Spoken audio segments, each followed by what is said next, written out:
any aggressions. Stop all these darn wars. But tonight we have a really exciting special show. There's a great movement of people that are trying to really turn up and free the green. We talk about liberty and freedom, but we need to free the green so we can free the people. So our host tonight is our political director, Mr. Tim Smith. Tim, the Duke of Liberty, take it away. I want to thank everyone for jumping on tonight's call. A great big shout out to Kevin, the King of Liberty.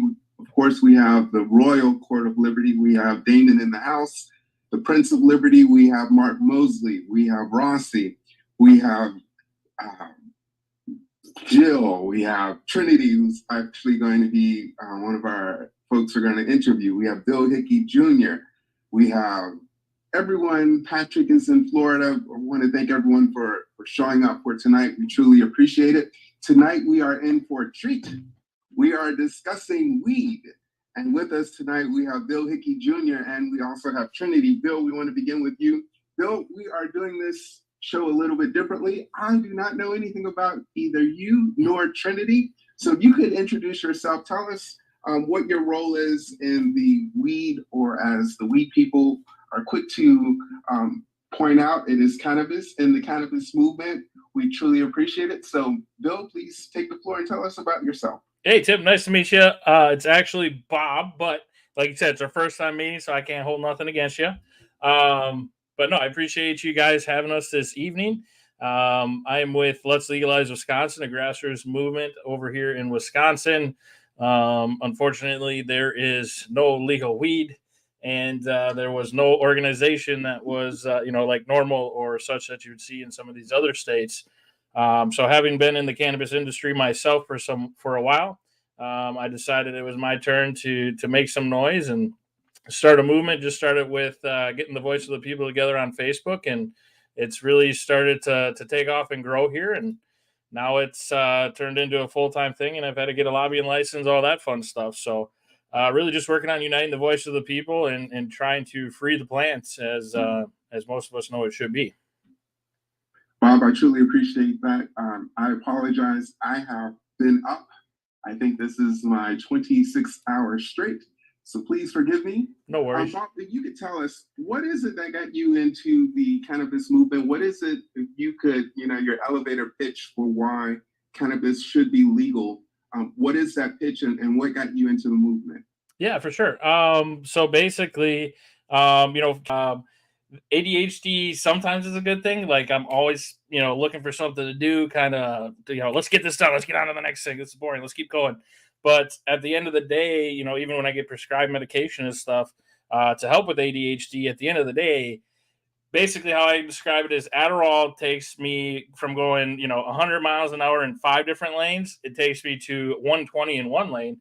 But then at the end of the night, it's still kind of like, I just can't stop thinking about worrying and this, that, the other. Like I just can't calm down. And I had found relief for myself in cannabis some time ago, late in high school.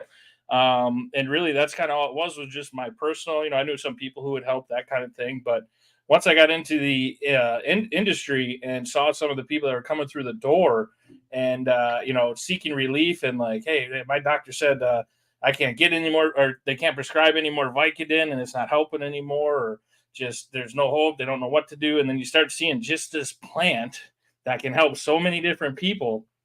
I've always just struggled with when it's something that I can see, but people say, no, it's bad though, Bob. It's bad though. It's not legal. It's bad. Blah, blah, blah. Like that's just hard for me. And after a couple of years, it was like, okay, I just can't keep sitting back. And the mass majority of people in Wisconsin don't feel comfortable going out of state to buy it, to bring it back. And it just got to be where like, what can I do to help other people? At this point, that's what it's about. It didn't make sense to me. So that's really what just kind of kept eating at me. And after so long, it was like, you know what? I'm not worried about the sales side of it anymore. I just want to see this go legal, and I want to make sure it's done the right way. So I've just kind of worked on uniting the voice of the businesses of Wisconsin, trying to get a collective of the businesses that are doing it the right way with the hemp industry, which is kind of like the Wild West out there. But there are some folks that are doing that right and have some quality products. But what it really comes down to is trying to get full legalization of the plant, decriminalization, and to right some of the wrongs that have been going on for quite some time now.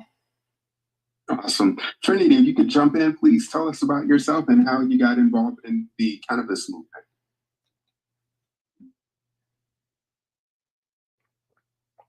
Trinity, if you can unmute yourself, that would be awesome.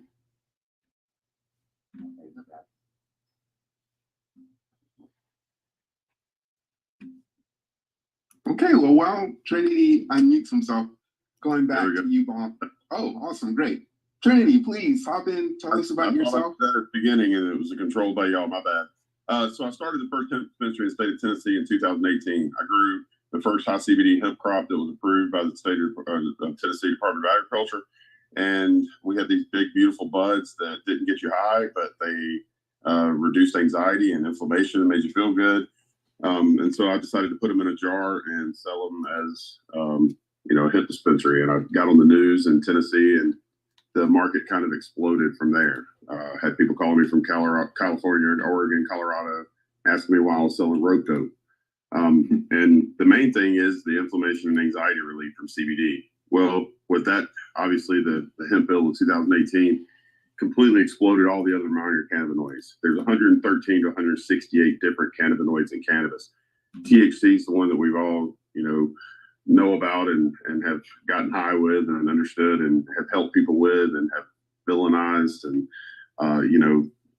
one of the reasons they made it illegal in 1937 is because of the cloak of THC, which really wasn't the reason. It was more because of the Rothschilds and the Rockefellers and all of the elites that owned all the property and cotton and paper and industry. So the plant just has so many wonderful uses. As Bob has said, just one with helping relax the ADHD and so many other things that it helps. So from there, I've just been concentrating on those minor cannabinoids. Honestly, in Georgia right now, everything's legal except for Delta 9 THC. And Delta 9 THC is created by decarboxylating THCA. So to say it's the wild, wild west is an understatement. Georgia just passed a bill that is making it, you have to be 21 to buy CBD or Delta 8 or other things. And I'm unclear at this point what they're doing with THCA. They're saying they're closing the loophole, but I'm unsure how that's actually going. So my passion in the cannabis industry really lies in the minor cannabinoids. If you want to get high, there's plenty of ways to get high. There's 30-something percent THCs. I could give a shit if you get high or not. Great, do it. Don't do it. Don't care. Don't give it to your kids. Wait until you turn 25 because your brain stops developing at that point and you're not doing any harm to it. But I really care about what these minor cannabinoids can do for the body and feeding the endocannabinoid system. So that's really where my passion lies, and educating on these minor cannabinoids and what they can actually do for you and your body. So Trinity, what got you involved? Well, I was a master grower. I was growing underground in Georgia and saw an opportunity to be able to grow it legally in Tennessee before the hemp bill. So that got me involved and grew some really beautiful plants, and then saw how it helped. Honestly, just an 80-year-old man was the game changer. He came in and we rubbed a simple CBD cream on his back, and his wife started crying about 12 minutes later because he's over saying, I used to love getting high when I was a kid, and he was just hopping and bopping right after back surgery, and his wife's crying because she hadn't seen him like that in months. And so I'm like, man, a simple reduction of pain can really change somebody's life so dramatically. And that's where I'm doing now with Catch and Relief. We have the highest milligram strength pain creams on the market. I make topicals that are incredible, and then we use a microemulsion process to get the cannabinoids into your system efficiently at 70 to 90% versus the oils that are 6 to 30% maximum. So it's just about having a bioavailable product that's got great efficacy, and that allows me to feel good about what I'm doing, how I'm helping, and how I'm giving my customers the most bang for their buck, without wasting any of their money. So that's what got me involved. What's your elevator pitch for why cannabis, marijuana, weed should become legal? Well, don't need that. It is legal, in my opinion. I understand where we're coming from. I understand the legalization of it, but honestly, the medical marijuanas, bills out there are just making the plant available. You have all that availability with just less than 0.3% Delta 9, that being the only cannabinoid that's restricted currently in the United States.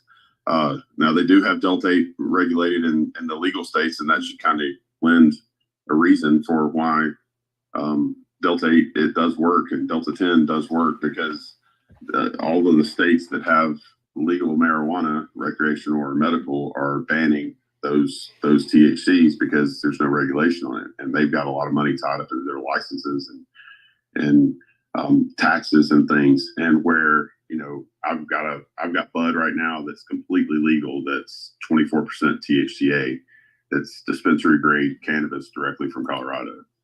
So in my opinion, it's already legal, and now it's about getting the customer the right product, and the product with great efficacy and an ethical product.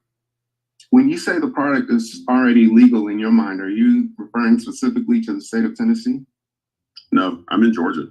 I'm referring to in Georgia, we've had individuals who have been arrested recently after the Yes. decrim on the city and the state level, city of Atlanta and the state of Georgia. So to those individuals, I think there would be pushback on the fact that it's legal, because we know that right here in the city of Atlanta, individuals have been arrested, they've been charged for holding cannabis. Yeah, don't give away your rights. Don't allow searches. And I hear what you're saying. And I'm selling THCA flower right beside cops all the time at different events.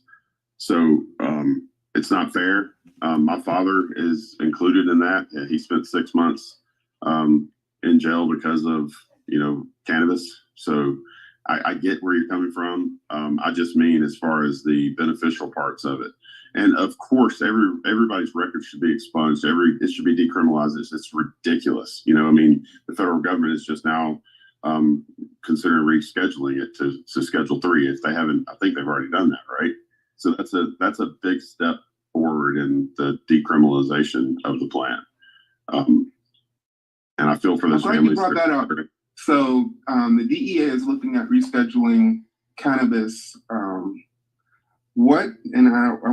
get Bob in on this question. Bob, we'll begin with you. So the DEA is interested in reclassifying. They're stating they're going to reclassify weed from Schedule 1 to Schedule 3. What do you think that will do for individuals who have an interest in consuming cannabis? The unfortunate thing is, I don't know that it's going to necessarily help anybody that's purchasing cannabis, whether that's in a legal state or if it's THCA flower.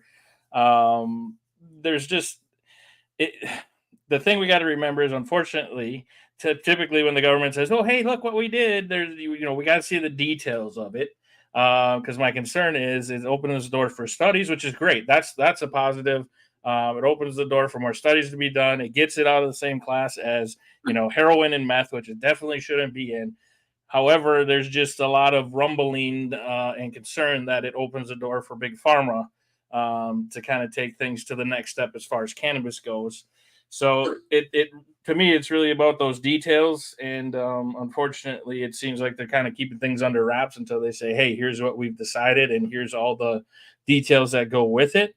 So it'll really, time will tell as far as that goes, but it doesn't sound like there's going to be anything. My understanding is we're talking a couple of years until we would actually see any kind of shift in, that means, okay, we're going to ease up on this or ease up on that, or, it's not going to take it out of a felony state or anything like that for the most part. So it's one of those things, like it's being talked about, it's being rescheduled. In theory, it should be a great thing, to take it down 2 steps. But again, we just got to see what their actual play is, because none of us have a clue as to what that is. So really, time will tell.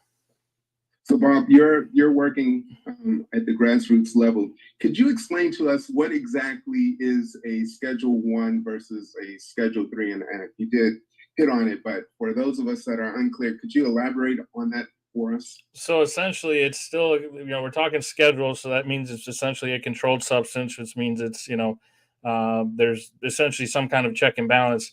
The difference between Schedule 1, again, that's going to be meth, heroin, some pretty serious stuff. And Schedule 3, Schedule 3 is going to be things similar to like your Tylenol. So it could be something that's purchased over the counter. But again, it's recognizing the biggest thing is that there is medical benefits to it.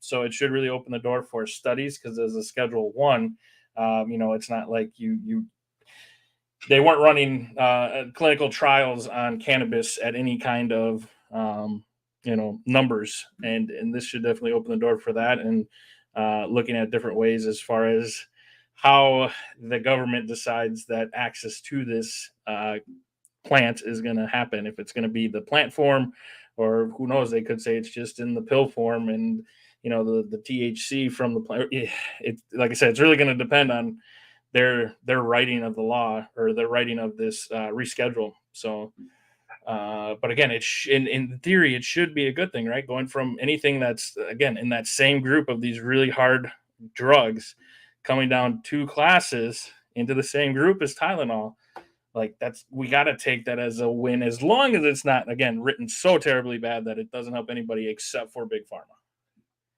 You hit on a point that I think a lot of people miss.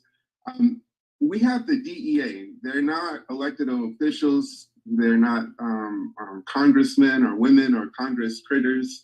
These are individuals who have a 9-to-5 job that they were hired. I understand. I believe the head over the DEA is an appointed position. Don't quote me on that.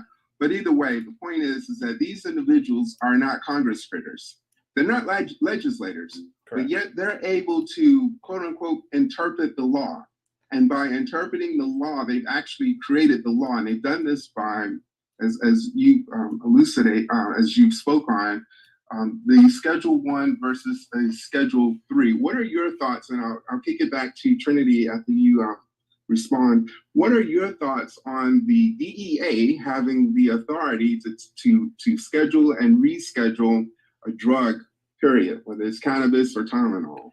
Right. Well, and that's the frustrating thing about something as simple as cannabis. I'm sure a lot of people have heard it, but one thing that just has always stuck with me was when it was described as like cannabis. To say cannabis is, this scary thing, when all it is a plant, right? And it's not like you gotta mix it up with this and cook it in that and distill that, and it's just a plant. So the fact that it's been this far out of hand and these so many government agencies involved for so long, like it's frustrating, because it truly, in my opinion, comes down to a lack of education. That's the biggest thing at the Wisconsin state level, as far as it not being legal here and no real talks of it, because you just sit down with these politicians and they just think, they go right to that reefer madness and in all the portrayals that had been back in the day. And I feel like, the DEA and all these agencies that have been portraying cannabis as, and again, it stopped being called cannabis when the war on drugs started. It became marijuana, because that sounds more derogative. And, so there's so much that's got to be undone. I feel like that's where I'm glad to see, like, the people of the United States coming together, the majority saying it should be legal. And I think that's the only reason it's starting to actually, the DEA now is talking about, because they have no choice, because the people have finally started educating each other, where I feel like if it was just up to the DEA and the people weren't being loud about it, this change wouldn't be coming. So it's kind of, I guess DEA being in charge of it is frustrating, would be the word. And that's kind of why for me. Trinity, you hit on a beautiful point at that, which I think is lost on a lot of individuals, that it was wealthy individuals, wealthy families that influence the government to criminalize, to make illegal the personal use of marijuana. And we know historically in the United States, even the founding fathers grew cannabis. So what are your thoughts on the idea that the DEA, again, these aren't Congress critters, these aren't any individuals that anyone voted for, these individuals have the ability to place a plant on a Schedule 1 versus a Schedule 3. What are your thoughts on that? They're just towing the line. I mean, again, you buy politicians, you buy those Congress critters. I've never heard that. I like that moniker there. But they used black men into reefer madness. They said black men were getting high on marijuana and raping white women. That's right. they've used black men over time in so many different ways. I mean, it's so documented and tiring, honestly. And they that is because they wanted to criminalize crime. Think about this. If the government gave a shit about you getting high or gave a shit about you getting altered at all, then you couldn't go to the convenience store and buy beer, right? You couldn't go to a liquor store and buy liquor. You couldn't get these pharmaceuticals at pill mills constantly pumped out there to you and allowed to drive around on. Think about this. The DEA has made a ton of money. The CIA has made a ton of money off of marijuana. How easy is it for you to pull up as a police officer into a car and smell marijuana, and then in turn get that person to give away their rights by allowing them to search the vehicle and then arresting them and then putting them into the criminal process? But Trinity, if I could cut you off, it's not always the individual is giving up their rights. It's the pigs who say, well, I smell marijuana, and now they have legal probable cause to search the car. So oftentimes, and I've experienced this myself, I have one of my best friends. He's a teacher in higher learning, think collegiate level engineering. He was driving from Florida to New Orleans in a minivan. He wasn't riding on dubs or anything like that. He was driving in a minivan. And he had the pigs pull him over. And they said, well, listen, you're driving under the speed limit.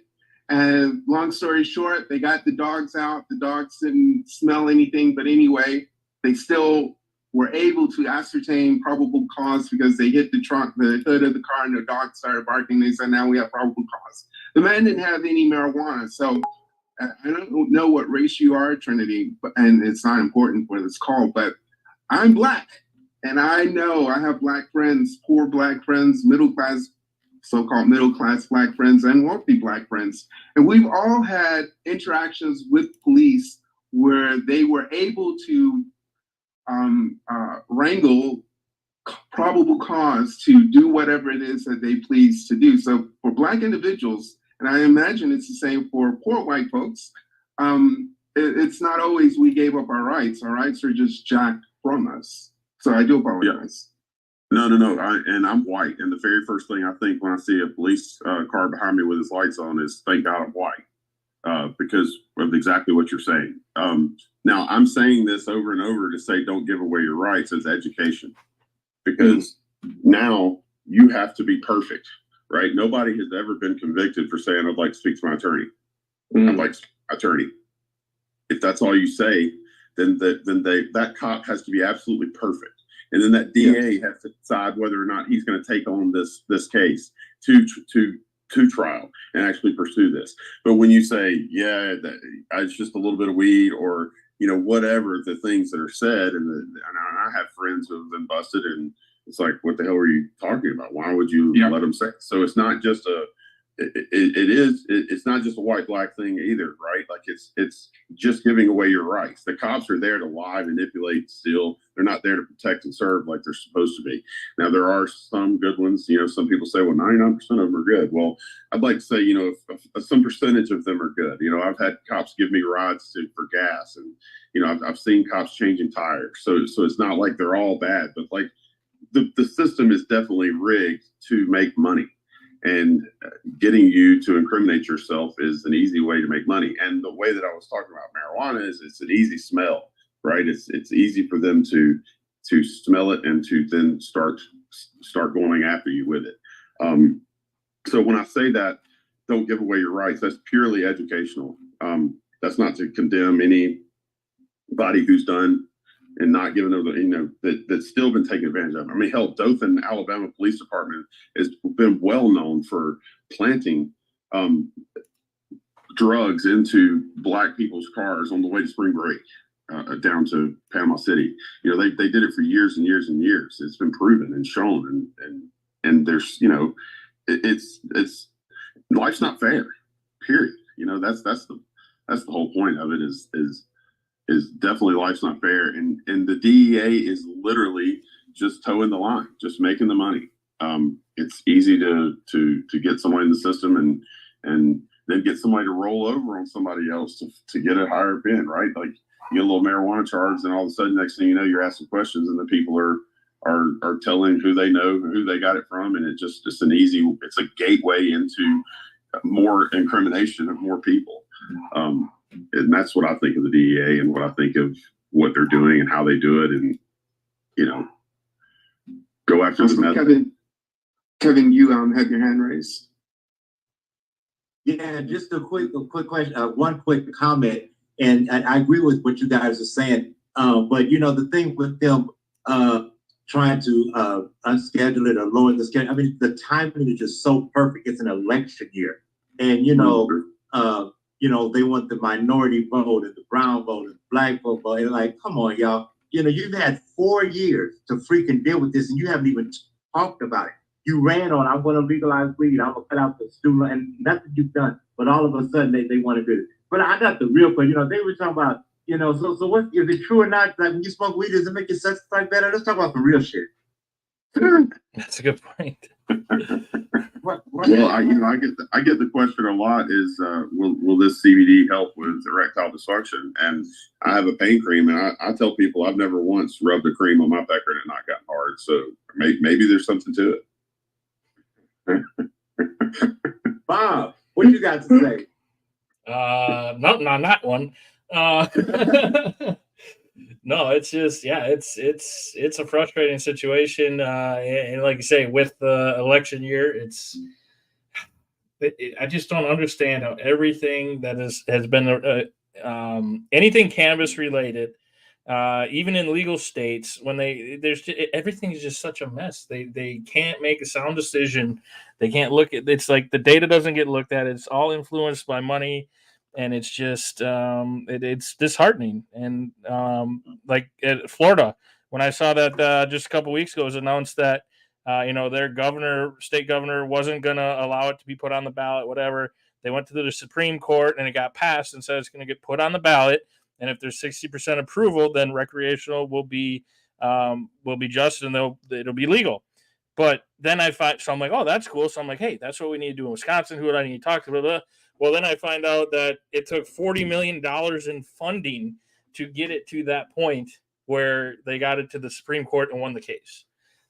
That is just mind-boggling to me, and that just is kind of just another, it's. Welcome to America. Every law, everything is all about that money. Right. Getting back to that dollar. Tim, let's.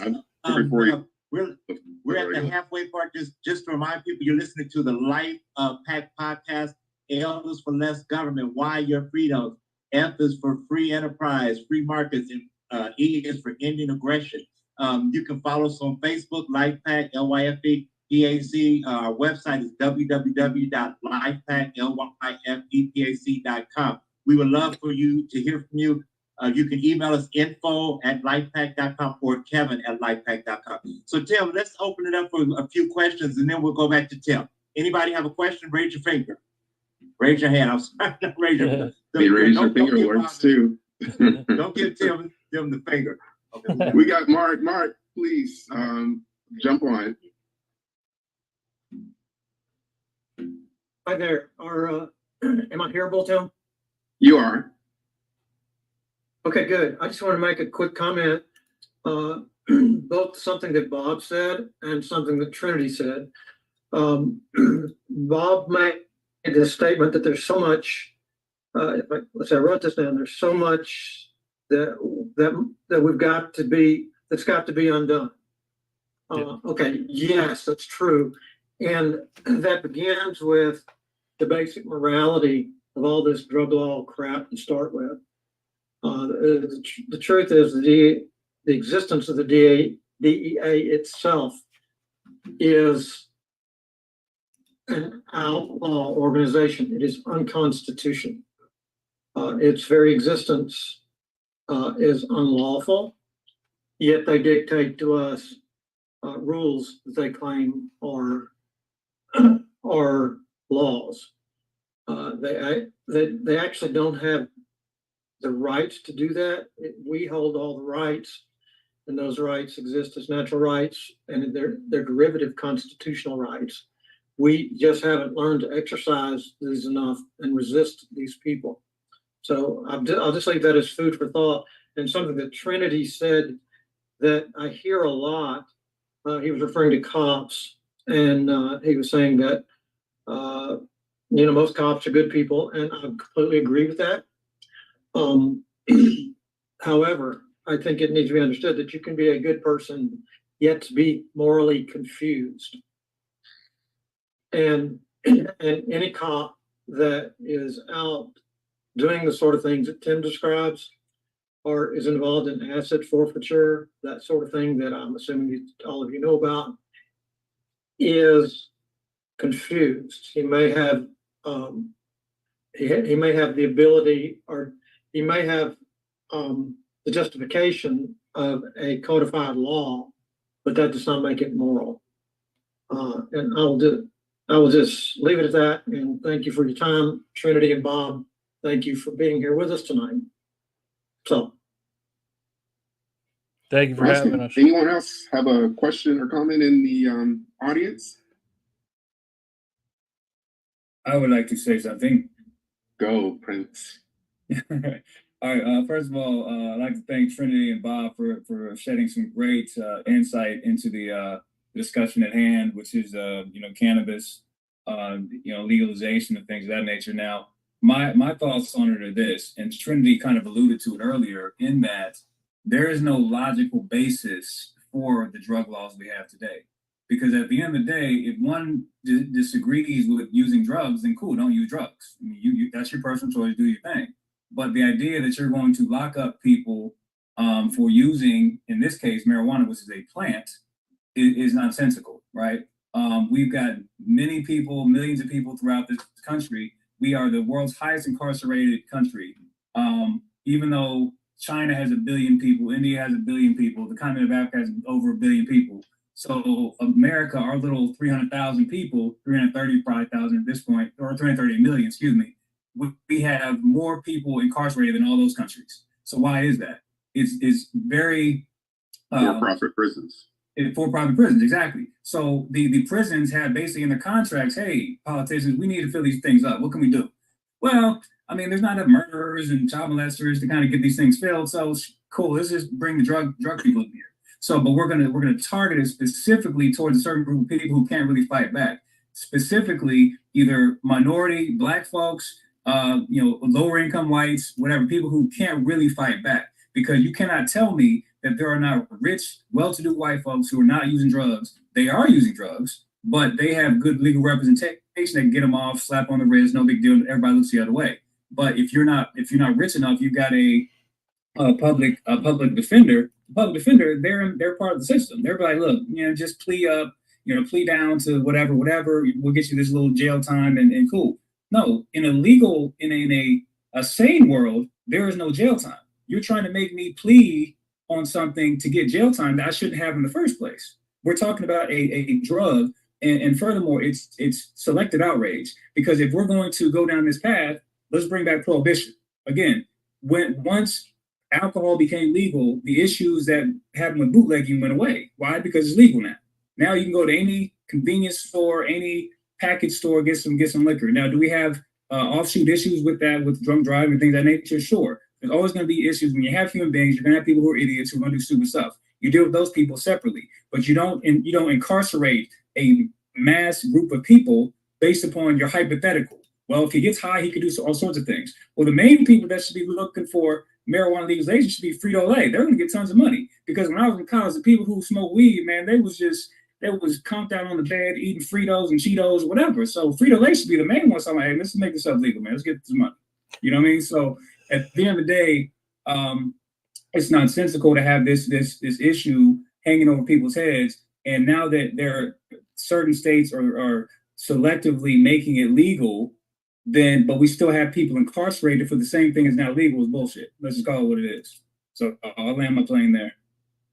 To the King of Liberty, Kevin, I have opened up a bottle of Hennessy Privilege, and we are past the halfway mark. Is it okay for us to get a little crunk? Crunk it up. Because your boy Kevin, Kevin, your boy Damon, he done opened up a can of worms. So are we able to get crunk now, Kevin? I will take that as a yes. Yes, Yes. yes, yes, yes. We're the Okay. life. So, Trinity, you hit on a topic, a point that I would like to explore, and Damon almost took the wind out of my sails. That's how Damon operates. Here's the thing, right? When we look at weed and we look at the cannabis, we look at weed and how the laws historically have affected individuals, and Damon hit the nail right on the head. White folks, I'm from Miami. I still live there a good portion of the year. It is the cocaine capital of the world. But when white folks are doing cocaine and weed, and forget, this isn't even conjecture, just look at the laws. The laws have favored white folks and wealthy individuals, because if you have what was, and someone correct me, I'm drinking now. If it was a pound of cocaine, you had less prison time than an individual who was smoking heroin, because heroin was considered much more evil to the government than powdered cocaine. And we know that Black and brown and poor white folks, they can't afford powdered cocaine. So those individuals, people who look like me, those individuals went to prison.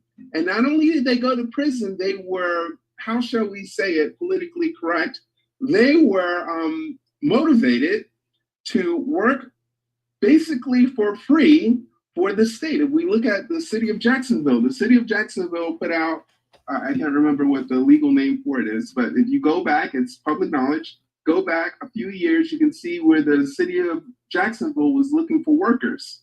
And they were looking for folks who would cut the grass and do type of yard work, office cleaning, all of that good stuff.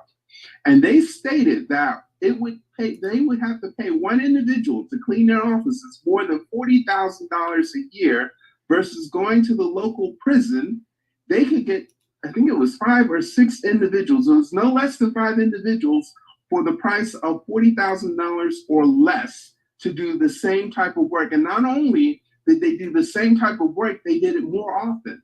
So the contract for soliciting the labor of imprisoned individuals, they were required to work they couldn't take off more than 3 days. 3 days, 1, 2, 3, 3 days in a calendar year. And they said, hell yeah, we're gonna go to the prisons and get those people to work for us than going to the quote unquote free market and getting a laborer to work for us, because we get much more bang for our buck.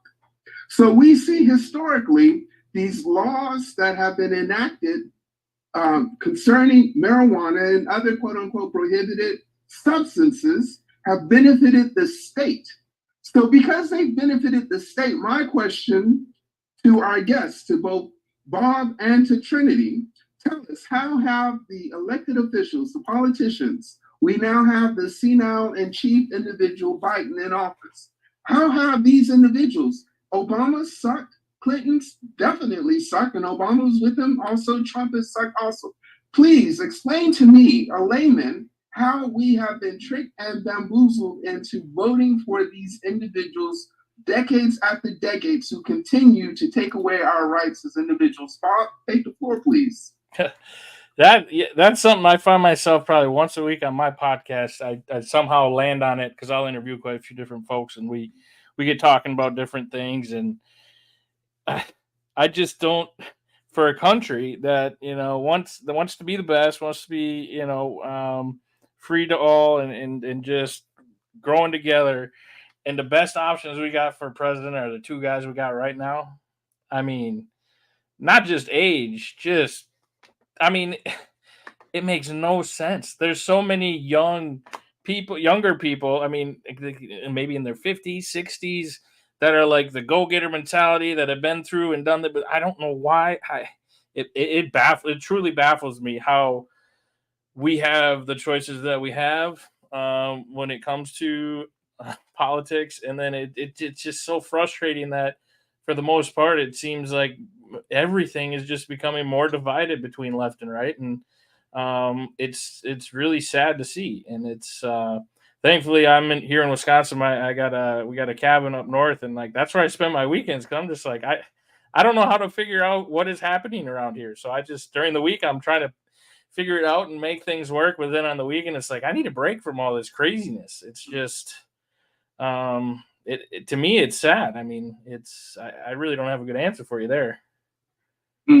Trinity, what are your thoughts? And we're going to open this up to the audience also. Trinity, what are your thoughts?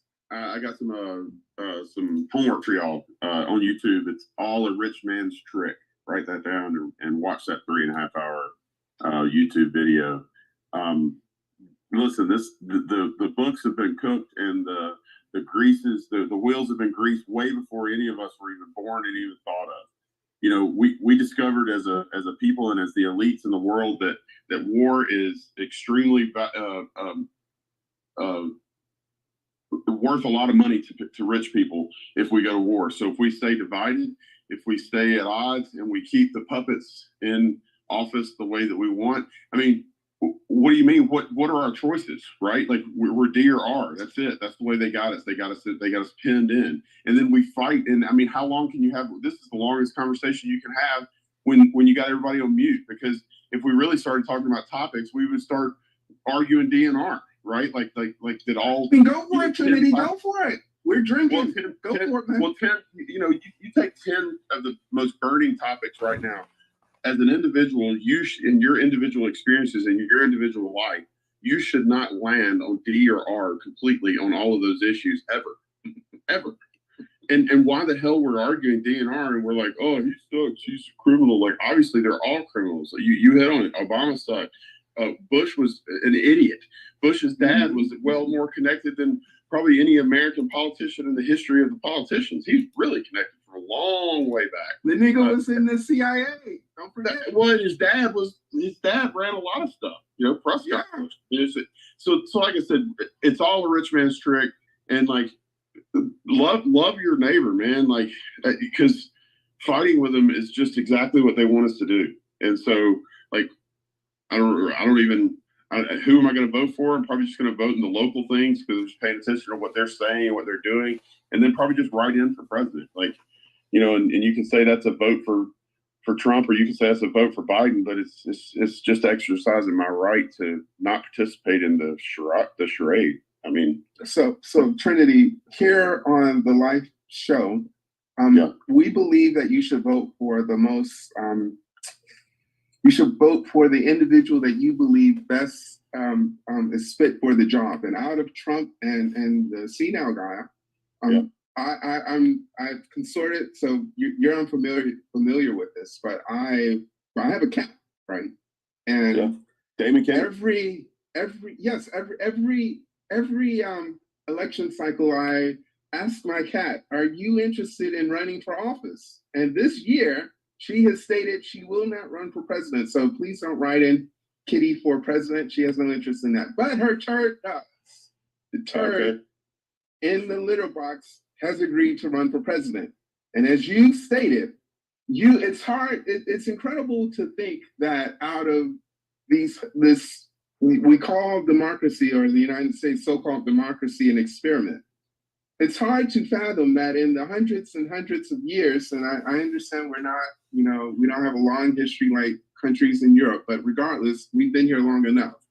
It's hard to fathom that in the multi-hundreds, the multi-centuries that the United States, the people in this country, or make up this country, we've been here in these lands, and we have only settled on you're either a Democrat or a Republican.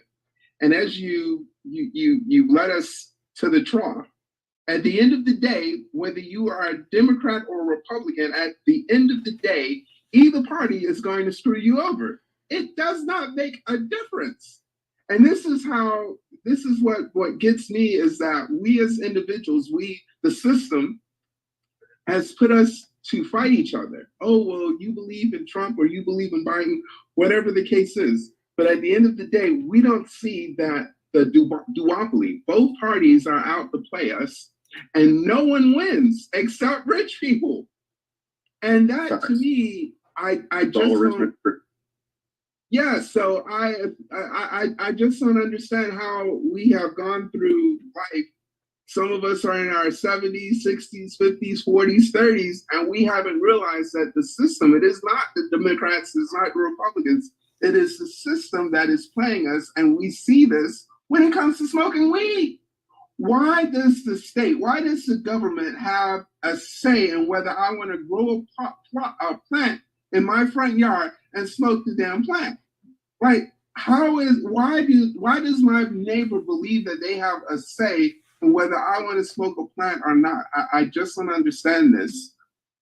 Well, your neighbor believes that he has a say in anything he has to do in your life that he thinks is wrong.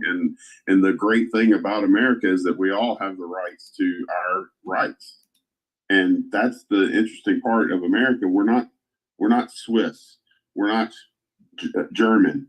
We're not, we are American, and American is a melting pot of all sorts of different races, religions, opinions, people, heritages, backgrounds, whatever you want to call it. And that's the part of it. It's like, careful when you want to take away one American's rights, because do you want your rights taken away as well? Because you have to ask the question, and that's why the Be American Party should be a third party there. It's like, are we going to legislate something? Well, are we doing it for Americans and as Americans and all the rights of Americans, or are we just doing it because that's the clique that you hang in? Mr. Tim. Yes, sir. Moving on. Let's let some people ask a few questions. Rossi, I want to hear what you have to say. We have a special honorary guest. Rossi is the national CEO of Restore Black America. Rossi, how does this issue affect people? I won't say of color because some of them are going to kill me. Black people who've been put in prison and who've been, incarcerated and who lost the right to vote and everything. Rossi, speak up. Welcome to the LYFE Show. Hey, yeah, thanks for having me on. So as Damon already mentioned, I mean, we already know that Black people are unfairly incarcerated when it comes to anything. And a lot of this gets used as an excuse to get them caught up in other things. I'm more so of the libertarian thought process that in order for something to be considered a crime, there has to be a victim. So if you look at the idea of somebody, whether they're Black or otherwise, somebody wants to consume cannabis on their own, where is the actual victim? What I find interesting about our system is our system makes things illegal for the common person, but as soon as they institutionalize it, everything's okay. So for example, you're not supposed to gamble, but you can play the lottery, right? You're not supposed to solicit prostitution, but you can engage in pornography, So now we have this thing where, we have this where we block tons and tons of people up for a plant, a flower, and then all of a sudden they wake up one day and say, hey, well, we can make money off this by doing it this way. And now all of a sudden, it's no longer weed, dope, whatever it was called, chronic. Now all of a sudden it's cannabis and it's all prestigious and all of that. I've actually attended some of these cannabis conferences and events and all of that. All of this stuff about adding diversity into it is crapo, okay? First of all, and I guess the gentleman on the show will probably know more about this than I, but from the people that I've met and the research that I've done, first of all, a lot of these are when you take the dispensary model, a lot of this is very expensive to get in. Some of these applications could be anywhere between $10,000 and $100,000. Many of them require you to have a physical location prior to even applying, which if you know anything about commercial locations, an average lease will run you at least about 5 years. So you have to have all of that. In most cases, because it's still federally illegal, they don't allow accurate banking products. So now you got to deal with cash. So that makes it a security risk. So now you have to have additional security, which is an additional cost. Also, if you pay attention to the tax code, I believe it's 280E, if I'm not mistaken. But it basically says that because it's still federally illegal, you don't get any tax write-offs. So, this is one of these big business, deep pockets kind of business where you already have to have money to really get in the game. So this whole idea that by legalizing it, it's going to help out. Okay, yeah, maybe you stop putting people in jail behind it, but you still don't allow the people who've been most disenfranchised to take a part of the system because the barrier of entry is too high. So once again, this is just another con game for big business to do what they always do, to rape in the profits, to get all the money, and they'll continue to lock everyone else out of it, particularly Black folks, who have been disenfranchised from the system, but yet they'll put a nice face on it to be able to say, hey, we're doing this and helping out with the community. So it's the same DEI bullshit. But yeah, so that's my thought on the whole thing. Do I support cannabis legalization? Absolutely. Because like I said, in order for something to be considered a crime, there has to be a victim. So that's my thoughts on it. But the reality of it is that they're going to do whatever makes money for the system or for those that control the system. So those are my thoughts. Freaking A, man. Rossi, dude. Like, I literally have notes. Freaking A, man. I have notes, and my notes are nowhere near close to being as eloquent as that's what you just said off the cuff. Freaking A, man. Kudos to you, man. Every freaking talk, I'm always taken aback by your beautiful words, man. Oh, freaking A. Naman wants to say something. He's bringing an international perspective. He's an international student from India. So, Naman. Yeah, so hello, guys. My name is Naman, and I'm an international student from India. So I was just wondering, and I wanted to ask you guys, you guys are talking about something that we have been doing for like thousands of years. Like we have been using weed as for medicinal purpose.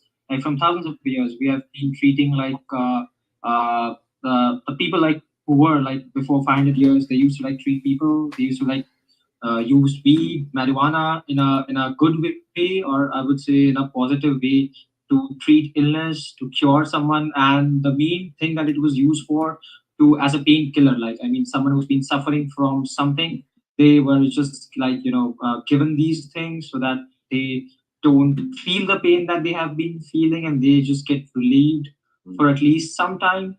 And so we have been using these things for a positive thing from thousands of years. So I don't know what's like is been going on in America, and you guys have been talking like this thing. So yeah, appreciate the insight. The ointment oil was a cannabis oil. Like Jesus used cannabis oil. So right, there's a reason he was so such a happy fellow.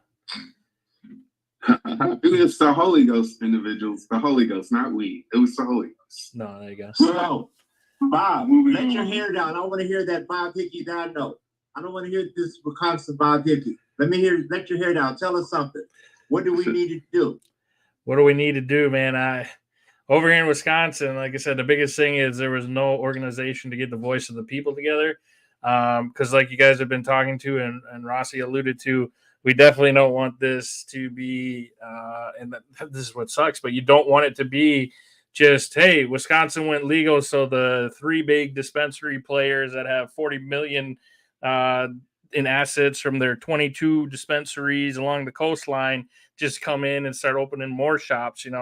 It's Wisconsin has a ton of farmers. It's a farmer communities all over the place. Everywhere I go, I see a cow within 5 miles. So, I've been trying to really get the people together doing the small grows right now with the CBD flower and that. And, I think we have a really unique opportunity that if we can get our voices heard to get like a cottage industry, we're hoping to take a play. Michigan, they've been doing some with these micro business license, they call it. So essentially it's just a little, you have a grow and then you have your own, you can sell what you grow type situation. And it's just getting the people together, at least for us, because our politicians have been able to kind of just run from the issue over here in Wisconsin. And it's been a lot of left first right, and the left will bring something to the table, but then the right shuts it down, and then the right will bring up a proposal and it gets shut down. So really just working on getting the people together, man. It's frustrating. But it's Bob, what can we do as Life Pack or as Liberty, People of Freedom around the country? Because I think one thing, we've got people in Georgia, Florida, up in Wisconsin. But what can we do to help you? And give us your website or some information how we can contact you. But what can we do to help you? Sure. So you can catch us. Let's Legalize Wisconsin is on all the social media platforms you can think of. Also, letslegalizewi.org is our website. And really just right now, the main thing we've got is the podcast. I do it 3 nights a week, just bringing anybody who wants to talk anything, even if we only talk cannabis for a minute, but you got a small business. I'm just trying to get as many avenues covered. Any of the folks that have been on the show tonight, I'd love to have any of you guys on. And we just... Well, Tim's going to be on the 22nd, right? Yep, I got you. I got Tim down for the 22nd, absolutely. Okay. But really, it's just working together. Drinking? Are we drinking? I'm more of just a strictly toker myself, but I mean, can I drink? I don't really. Oh drink yeah, beer. absolutely. You can. Yeah. Okay, Yeah. awesome. Yeah, we don't judge here. So, yeah, it's just an interesting time. All about networking right now. Again, we've only been rolling at this about, I think we just hit 5 months, but we're up to 30,000 followers across our couple different platforms here. And we got a march coming up at the Capitol in Wisconsin, September 29th. It's also the due date for our first child. So we'll see how that shakes out. Maybe it's a sign. Who's speaking? Maybe it's a sign. Who's speaking that weekend? You're going to be there, Awesome. sir. Kevin's going to be there. Let's go. No, Okay. really Hey, looking forward to that. On the baby. Yeah. Hey, Trinity, what can we Yes. do to help your what can we do to help your movement? And give us Well- your contact information. Well, I'm Trinity Mealer, catchandrelease.com. That's instead of catch and release. We're the first CBD company to market directly towards fishermen. We are here to catch some relief. We're not catch some cure. We're catch some relief. We can help out with inflammation and anxiety. But listen, I want to speak something real quick to Bob. Yep. Bob, you've got growers. You can grow hemp, correct? Yes. Then you can grow weed right now. Well, we ran into the issue with the USDA telling us that THCA flower is not covered under a hemp grower's license. It absolutely is. If it's less than 0.3% Delta 9 THC, that's a federal law. Correct. They are going to probably close that in September, but you could technically be growing weed right now. Right. THCA. Yes. You know, and that's the bugaboo of it. And it is going to change. I think they're going to clarify that and make it total THC. No, for sure. Yeah, it's definitely we've got a few people that are pushing that envelope for us for sure. Yeah. Well, you could get some clones right now that grow low in THCA, and it's very interesting. You know, they could come out and test your product, and if it's above 0.3% Delta 9 THC, you're not going to go to jail. You're just not in compliance. Sure. Very, very interesting way of putting that. So you can actually grow weed right now, and if they don't come test it, then you've got it. Now it's obviously illegal; it's not legal, but they have to actually test it, and then you're just not in compliance. You just have to destroy it. So that's what's happening right now. Is they're actually charging more per pound for THCA flower, is what they're calling it, weed. That's just been genetically, not genetics, but they bred the THC Delta 9 THC to a low amount. Like the Cannabis Cup winner from last year was probably 1.1% Delta 9 THC and like 29% THCA. The Sure. THCA number is the number they've been looking at in the dispensaries and what actually you're getting from the plant. For sure. No, And when we've you oxidate it, you get high. You turn we've had some success with that. We've actually found a couple out of state legal state growers who were able to sell us some THCA flower given the definition of that law. So no, it's been a cool or interesting loophole I for sell sure. it right now in front of cops. I sell, and I'm gonna be honest with you, the hardest people to educate are stoners. They're like, Oh my well, God, you ain't got to tell me about that. Oh my gosh, yes sir. Oh man, no, it says right on the bag it's THCA. I'm like, or THC. I'm like, oh my, I get that, but if you eat it, you don't get high, do you? Well, it would. Yeah, it's been such an uphill battle. We're trying to educate stoners, and that's why I'm like, I don't give a shit if you get stoned or not. Honestly, I care about your inflammation and your anxiety. I care about your blood sugar. Like I care about all the other things that cannabis can do for you, not just getting high. The hell with you, get high if you want to. I do. All good. Exactly. No, but we thought, yeah, if you try the THC, we just get them to try it, and then they start to understand it. But yeah, it's interesting for sure. It is. Okay. So is there anyone else that has any final comments before Tim wraps it up? Anybody else have a question or comment for our guest? Going once, going twice. I just want Go to know watch It's All a Rich Man's Trick.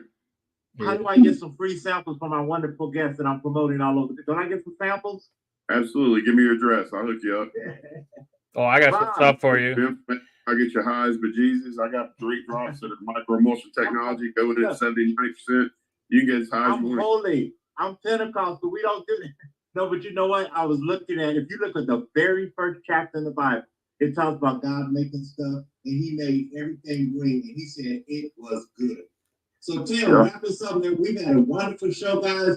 I want to encourage you guys to reach out to Trinity and to Bob before we leave, because I'll make sure they give their email address or their contact information again. One thing about us, we love to sponsor others. It's not just about us I know June the 8th, Bob's having an event, and I'm going to Easton, and some of us up here are going to go and support. And when we're down in Georgia, we'd love to connect with Trinity and them and connect. We were planning our big convention, and David, you're going to fall out. We actually heard back from Thomas Mass, his secretary is talking about, them actually coming, which is like, wow, we're doing things. One thing about us is we put liberty into action. We do talk, we start here, but we actually do stuff. But Tim, the Duke of Liberty, great show as usual. Wrap us up, bro. Let your hair down. Go out with the bang.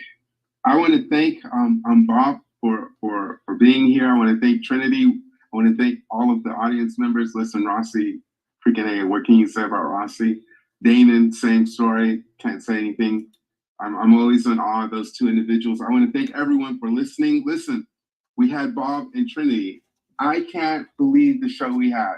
Was it super duper incredible? Hell yeah, it was. To listen to Bob and Trinity. Trinity, I want to thank you. Can you give us the name of that documentary again on YouTube? It's called Rich Man's Trick. It's all a rich man's trick. Okay, awesome. It's awesome.